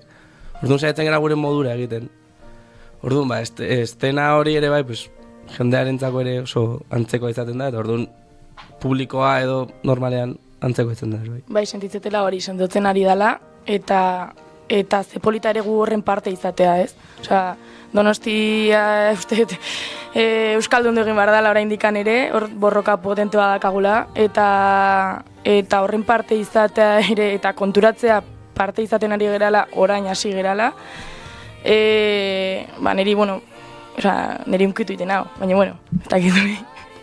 Bai, eta unkitzeko modukoa da, eta uste dut oso lan polita egiten ari zaretela inbate talderen artean, eta hori azpimarratu nahi nuen. Aipatu duzu ez, erreferenteak, noski, nik uste edozein sortzaiek ere erreferente horiek badituela, imitazioa ere badela, batzutan, ez dakit, fama iluna duen ez dakit kontzeptu bat, baina imitazioz egiten ditu gauza gehienak, eta uste dut hemen izan zirela zinez taldekoak, por zierto, abek ere astelenean, ziren indabe ikusten, esan zutenean, Einaute Elorritak esan ziela, imitatu egin bertzela, kopiatu egin bertzela, ez, eta pixkat hori aldarrikatuz, ez, beraz, uste dut hori oso naturala dela, gero pentsatzen dut topo egiten duzuela, zuen osagaiekin, eta horrek egiten du nolabait, norbere nortasuna, ez, jartzen dugu mai gainean, pianista bat, trompetista bat, bi edo hiru ahots, edo gehiago batzuetan, ez, gitarrak, azkenean zuen osagaiekin, horrek denak eramaten zaituzela onuntz, ez, ez da egin nolako izaten den prozesu hori, komposizio, konponketa,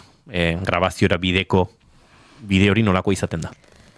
Egia da komposizioa egin dugu lehenengo lan honetan, izan dela agian bakoitzak bere aldetikakoa, hasiera batean, behin bildu ginen arte, eta gero hori konponketa, esan dezun konponketa hori bai izan dela ziurrenik guztien artean egin dugun zerbait, Jurgerekin batera, noski, eta ni egia esan horrekin gelditzen naiz, nik idatzi ezaket agian letra bat edo bertsoren bat nire etxean, baina ensaiora juterakoan eta guztien artean egiten dugun konponketa horrekin gelditzen naiz ni gehien bat, eta ni uste ere bai horretan datzala bai jendeari gustatu izana alde batetik, eta baita gu ere gustora geratu izana batez ere lan horrekin.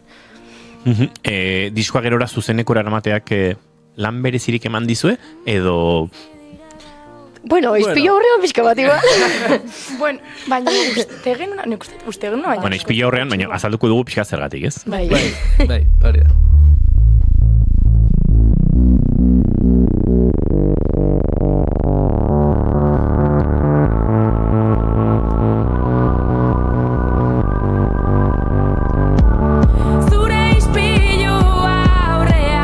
Dugu koloristikoki, Gartxotun zain letona, Gartxot ere bada pixka Donosti Soundaren aitatxo horietako bat, Gartxotun zain letonari saio honetan askotan barre egiten genion hitz baten gatik, ez? Sonikoki kontzeptua batik, baina igual sonikoki bai da, ez? Diskotik pixkat alde batera edo ezberdintzen den kantua, ez? Eta nola definitzen duzu edo zuzenean, edo zelan eman du honek, Hasieran abesti hau zen rock. guztiz rock. Eta saiatu ginen, eta juginen estudiora, eta genuen rock, eta dena tala, eta Jurgi bidali zegoen bueltan, eta esan genuen. Keba, Nipa. Ez dugu horrela nahi. Eta esan genuen Jurgi nahi dugu zerbait, en plan Merina Gris. Horrela, gauza garbi. Hori izan zen gure lehengo ideia, esan genuen, zer en plan Merina Gris. Bai, zerbait Merina Gris, hola, pues, ez dakit. Eta juntziren estudiora, ni horrez nintzen jun, eta bidali ziaten audio bat fondoan nola geliten nahi zen dena. Eta flipante, eta atera zen hau. Bombokla. Zer? Zan zen super, hau bai, bombokla.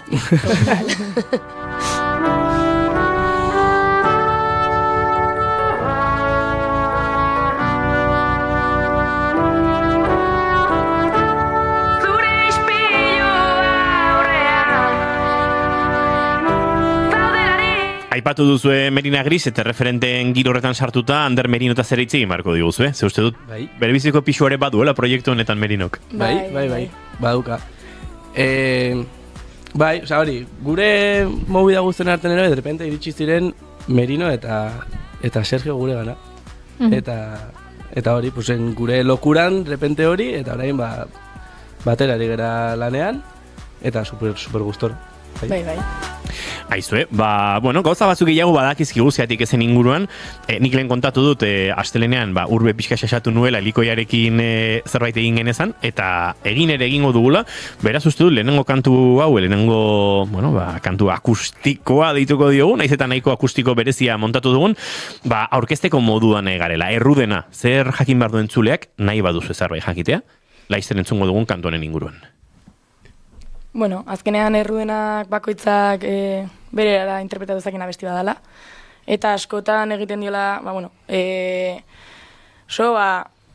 erru sensazio hori zeinek euki behar duen, ez duen zeinek euki beharko luken erru guzti hori edo ez. Eta, introspekzio moduan, bukaeran amaitzen da, hori karraxeat izango baliz ezela, orduan, hori da pixkat bakoitzak bandezaken interpretazioa.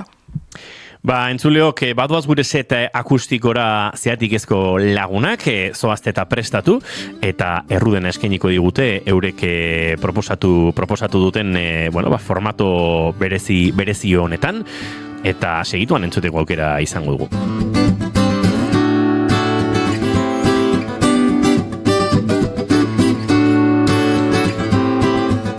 Bateria set murriztua, pianoa, gitarra akustikoa elektrikoa, eta helikoiarekin errudena zeatik ez entzuleok segituan zuekin. Nahi duzuenean.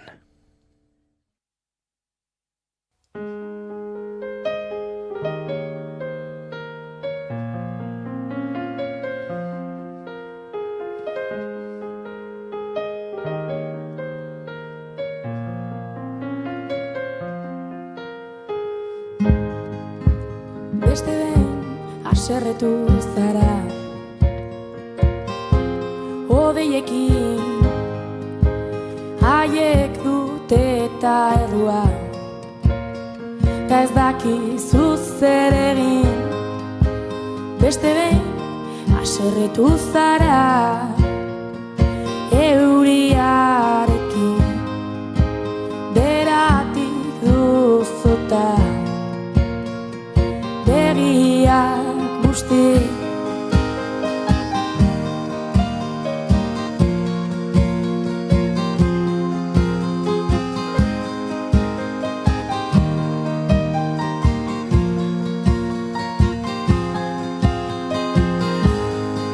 Burumaku zoa zela, ezin duzu ikusi zer daukazun alboa.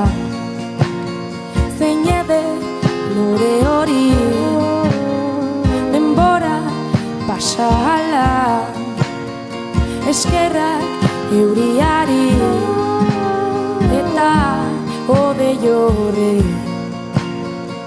dena da horlegi.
Hortxe errudena entzun berri dugu, datozela gure entrevista akustiko setontara, eta tira orain arte hemen izan ditugu Miriam, June eta Beñat, orain Beñaten ordez Telmo iritsiko da gurera, bateria jolea, piano joleagatik nolabait ordezkatuko dugu, eta entrevistarekin jarraitzeko moduan izango gara, baina tira, egunon zuri ere, Telmo. Kaixo.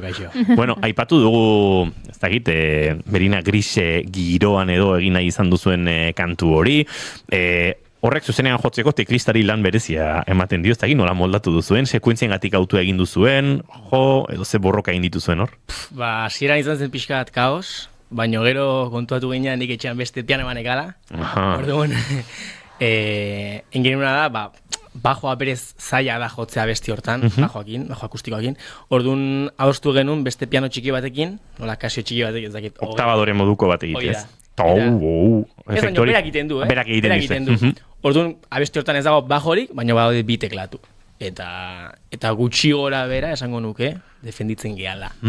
Ez dago, garai batean deitzen zioten gitarra bajo, Beatlesen garai horietan, gitarra bajoa, eta uste Euskal Herrian gitarra apala deitu zitzaiola garai batean. Bueno, bajoa dena da azken finean, eta gaur egun talde askok bajoa beharrean teklatu batekin ere bajoak egiten dituzte, eta kantu horrek horrela eskatzen zuen, beraz, ondo defendituta. Tira, letren inguruan hitz egin behar dugu, eta hortarako sarraskian murgildu behar dugu. Sarraskia. Beroza jaso dula, Eta, ojo goia saria zote duen jasoko Kandido Urangak oraindik ere. Kandido, gautxa jartzen dio sarraskiari gure Kandidok. Bueno, esan bezala, letren inguruko galderak egingo ditut. Ez dira zaiak galderak, beraz lasai.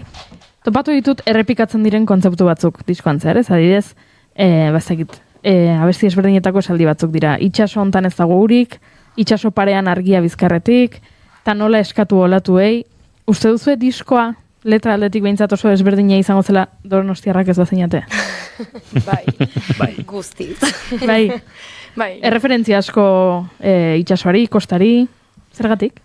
Egunerokotasunean bizitzen dugun gauza delako, eta nik uste horrek asko egiten dula. Osea, pasatzen animal baina, eta itxaso animada katalda banean, zer esan, ez? Bai, niri, aurten kurtso hasieran esateko, ni naiz Donostin bizitzen egon naiz Zaragozan, eta kontrolatu nintzen esan zer daukagun hemen, eta agian behar adina baloratzen, baina bai, hori, egunerokotasuna, nik esango nuke. Zepolit, Bueno, beste esaldi bat, zer da olatu bortitzetan babesten zaituena, zer da etxea. Eta galdetu nahi nizuen, zuentzako zer dan etxea. Zer esan nahi du etxea, kontzeptuak. Bota ez Zuek bota duzuelako lehenago, izu? Niretzat, eta igual, sonatuko du pixka bat, venga, kurrate pixka gehiago erantzuna, baina horrela da, eta da, egunerokotasuna. Eta egunerokotasunan egiten dituzun gauza txikiak, agian ez rutinarioak baizik eta rutinatek ateratzen diren, baina handiegiak ez diren gauza, adibidez. Gaur Mirirekin gelditu behar nintzen kafe bat hartzea, eta azkenean komplikatu zaigu, eta bihar geltuko gara, nik uste dut. Baina hori, egiten dituzun gauza txikiak eta zu sentiarazten zaituzten gauza txikiak. Zepolita, eta beste gauzak barkatu. Esan nahi dut, gauzaz ez ezik, pertsonak ere egiten gaituztela pixkat etxea. Eta, pixka flipa, baino, zeatik ez doain, bilakatu da pixka nire etxea. Ze komplejoekin etorri diren, da pixka flipa, oso polita da izu, Baina, ondo. Azkenan, ordu asko pasa ditugu eta pasako ditugu oindikan, eta pixkat etxea. Bada kontzeptu bat, pixkat, giro honetan, baimentzen badia zuez, aizate zuek hor muga jartzen, baino sartuko gara giro honetan, etxe diren pertsonek. Bai. Eta uste, hori oso kontzeptu interesgarria dela, eta badola jendea, edozein inguru ere etxe bihurtzen duena pixkat, ez? Eta horrelako jendearekin topatzeak musikan ere asko egiten du. Hala da, bai izan dela pixkat, termok esaten duen bezala, justo bazeatik ez bihurtuela azkeneko iatetan etxea, ez dakit ordu asko pasa ditugulako batera edo, baina, konbientzia hortan ere jakin izan degulako batera egoten, eta batera, eta besteen, bueno, ba, gora berakoak aguantatzen, eta ze polita, ez? Osea, bertan oso pozik. Baita, nik ere uste, esan dezutena polita dela, pertsonena eta etxea eta barra. Nere kasuan, zeatik ezekin gertatu zetena izan da, izan izela ni, guztiz, momentu oro. Eta hori, aurretik aipatzen nuna, zurekin lan idatzi dituzuna besti horiek, batean plazaratzea eta beste jendan aurrean jo alitzateko lasaitasun hori okitzea, bai da guztiz etxea. Eta etxean sartzen den beste kontzeptu oso politua. Esaidazu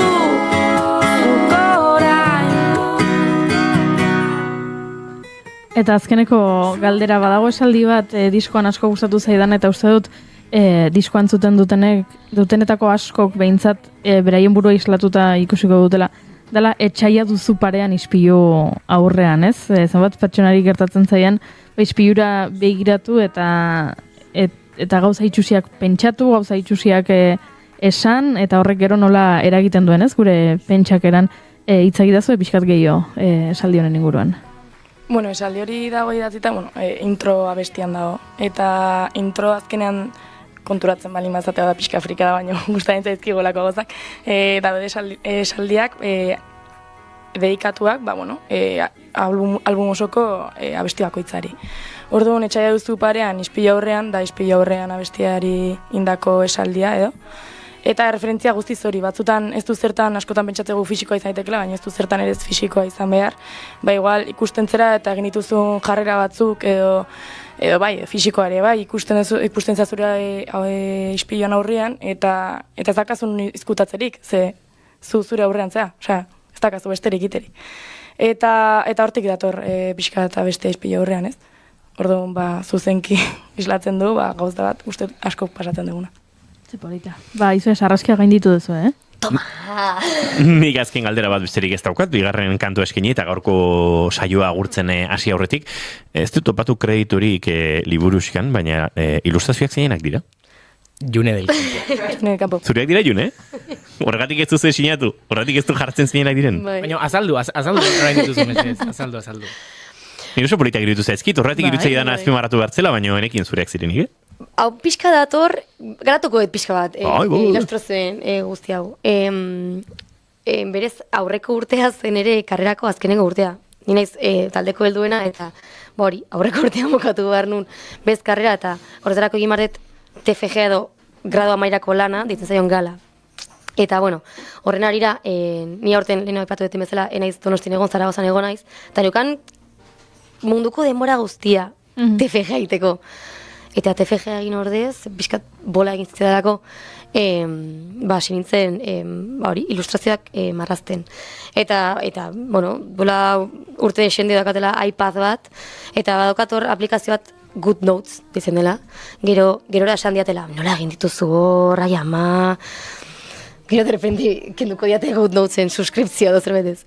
Eta horre egin ditun, eta pixka eta besti bakoitzak transmititzen zidanarekin, ez?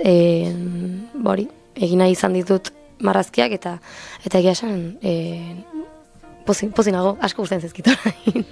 Aizu, zeona, prokastinazioak eraman duela disko hau elementu bat gehiago, elementu artistiko bat gehiago izatera.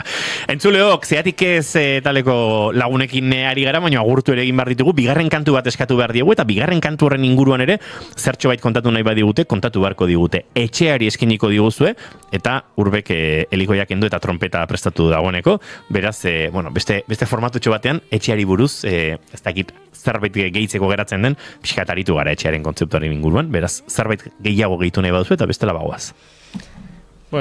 Kuriosoa da, abesti honen jatorria, ze, oendikan, lehenko gunan entzun genuen, Juneren lehenengo bozetoa, zela abesti bat, negarriteko, eta bain gutxi gora bera, martxosagoa da, baina terrible lehenengo. Terrible, bai.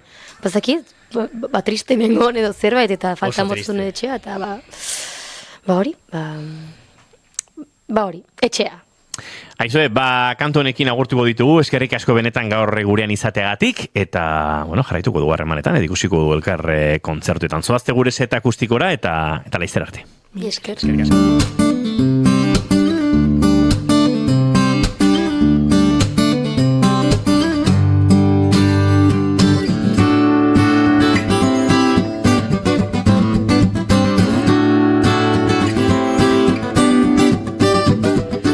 Bigarren kafearen elkarrizketa akustikoetan, zeatik ez, eta gaur eguerdiko 12 bidean entzuleok, gozatu etxeari honekin nahi duzuenean.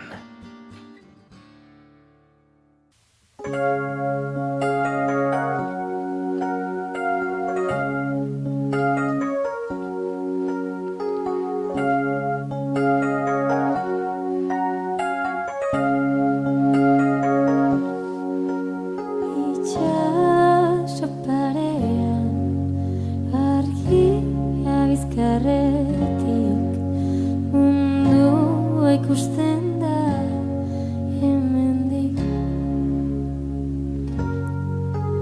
Dena ikena denean galdua zaudenean barriro segundan eseri zera olatu bortitzetan babesten zaituena zera.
Keep calm and bigarren kafea.